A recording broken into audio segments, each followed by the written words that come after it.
Esse estudo, apesar de bastante antigo e de usar um protocolo de estimulação que não se usa mais, classificou pacientes de uma maneira muito interessante, e eu acho que valeria a pena ver estudos novos que fizessem esse mesmo tipo de classificação. Veja, nessas figuras se representa o paciente com a paresia à esquerda, e as bobinas à direita e esquerda representam onde a estimulação provoca uma resposta no membro parético. Então o habitual é o que a gente vê na figura C, que com paresia à esquerda, a estimulação à direita provoca resposta e a estimulação ipsilateral à lesão não provoca resposta motora. Mas esses eram pacientes com um AVC há mais de 5 anos.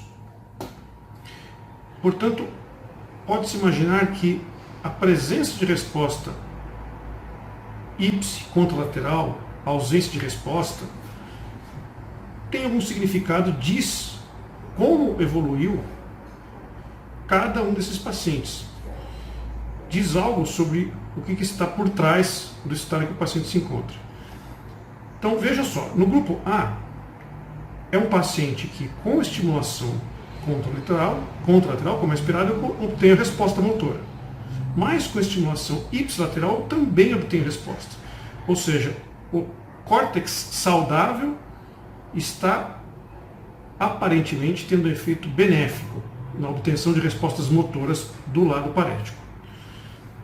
Na figura B, eu não consigo obter resposta nem com estimulação contralateral, a paresia, nem com ipsilateral.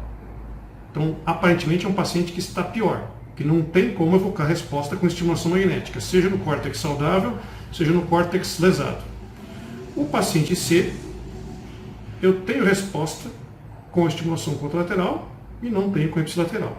E no paciente D, eu não tenho resposta nenhuma com estimulação contralateral, ou seja, com a área lesada, e tenho resposta com estimulação ipsilateral, ou seja, o córtex saudável aparentemente tem alguma comunicação que parece ser positiva com o movimento residual do lado parético. Agora, em todos os pacientes, infelizmente, ele fez um parâmetro muito pouco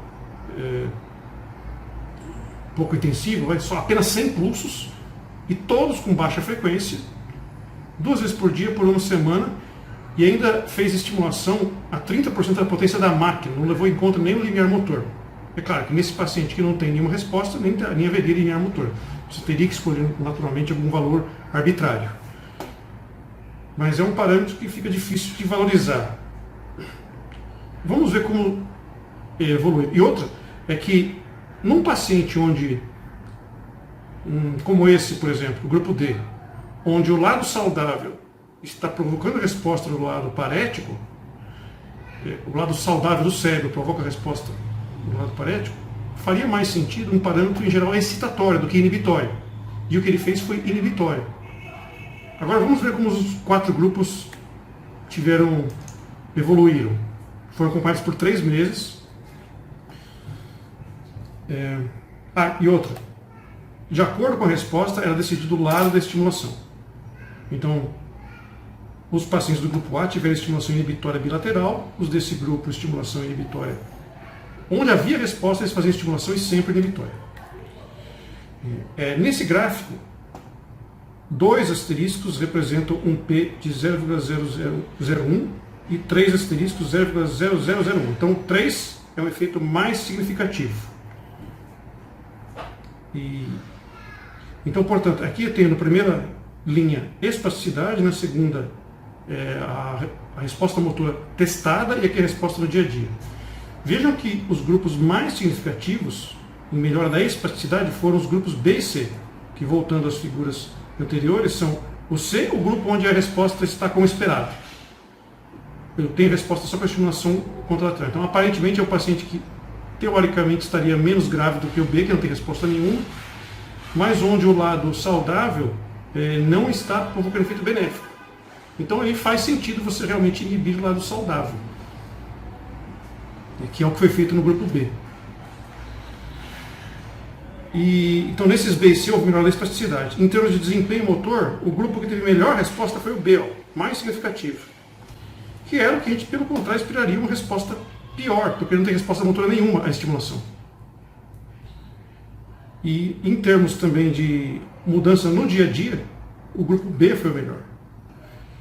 Então isso levanta a questão de seria interessante classificar os pacientes conforme a resposta motora, e na ausência de resposta, algo como esse grupo B ou no grupo C, onde com estímulo ipsilateral ao lado parético não tem resposta, aí sim que faria sentido você dar um estímulo inibitório. Nesses outros, talvez fizesse mais sentido eu fazer um parâmetro excitatório. No lado, por exemplo, faria mais sentido, a princípio, levando em conta